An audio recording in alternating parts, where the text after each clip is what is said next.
All right, let's keep going. Data. We've gone from data, identify the needs, just a recap, interpreting it, and development tool to report about what you're doing. The next one is about best practices.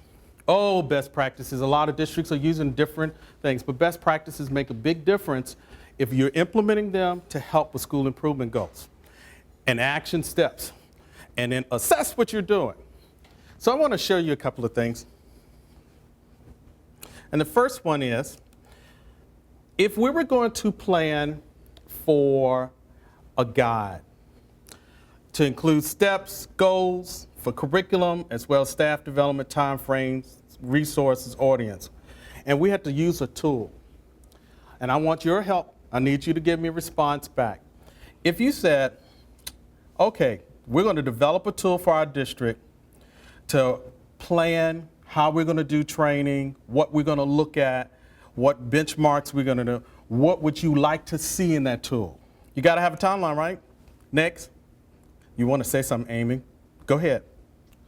Got to know what we're using. You've got to know your audience. Absolutely. Got to know who your audience. Let me tell you this. Can we talk? Little anecdote. I had someone to come and do some training for elementary K through 5. The trainer that came in was a high school English teacher and started talking about Shakespeare. After the first 15 minutes, I said, honey, you can go home. You can go home because this, you know what I mean. I do. Okay. Audience, know your audience. What else? There you go.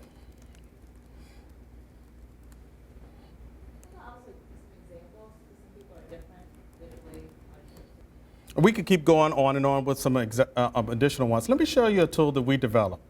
Sort of the same thing. So my personnel is going to do that. Every time they do something, they're going to date it. They're going to say, okay, what's the curriculum targets for this school? What strategies are we going to use to help so we can impart with them? What are the resources? I heard somebody say, what is the desired outcome that we want them to be able to do? Where are we going to do this? Because it's authentic. Teachers, because I don't have but one computer in my classroom, so make it work for me. And we have to model that. If they only have one, if they have two, have a lab, you have to provide that. It has to be real world experience for them. As well as, now we use Marzano's strategies a lot. And so we want to document which strategies will work with this particular piece. And what another thing is, we want to evaluate ourselves to find out, is this working? Did the session that you received or sessions, did it work? And evaluate us so we can give a score back. So that's critical. Integrating the best instructional research practices. There are 3 things I like to talk about.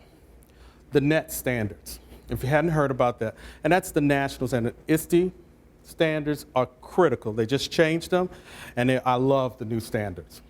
And those particular new standards guide us. And I like to guide globally, not just by the state of Virginia, but beyond that. I know we think we know it all, but we like to guide by what is going on across the world, as well as, and my good friend Robin wrote a book called Brain Compatible Classrooms, about what really happens with classrooms and what's effective. And another piece that we're doing a book study on, and Marzano's works about connecting technology with his strategies. Excellent textbook. Excellent textbook.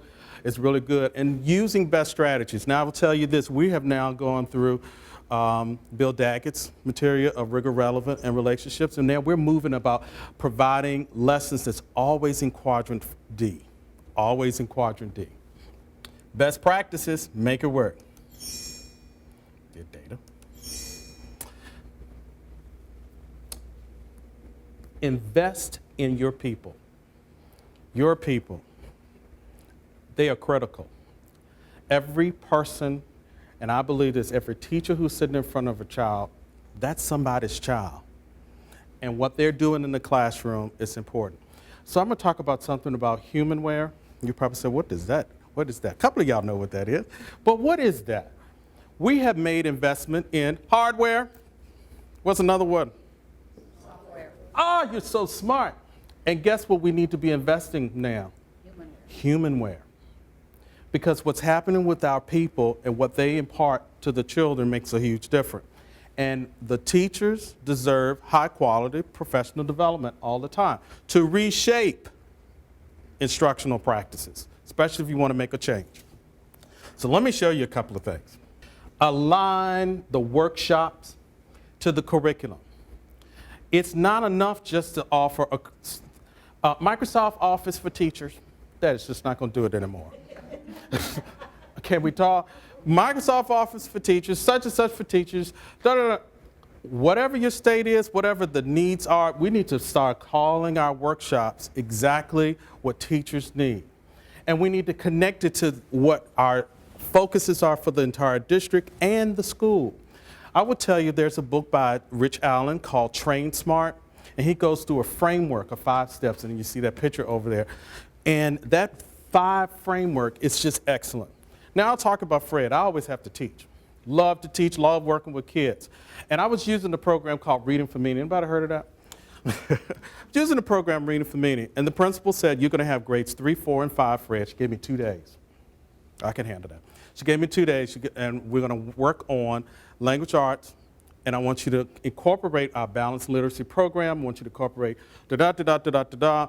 And I'm going to also throw in the resource teachers and special ed in there. Can you handle that? That's fine. And our goal was to take that particular tool that we have across the board in every elementary and middle school classroom to teach the teachers how to walk through the process of delivering a lesson that would involve cooperative grouping, differentiation, getting the kids to read, to think about what they've read, to write about it, to check their answers, and really to communicate, just using best practices and reading strategies. But the workshop was concentrated on that particular need, which was language arts, and using the tools so connect all your curriculum workshops definitely to what we are trying to do.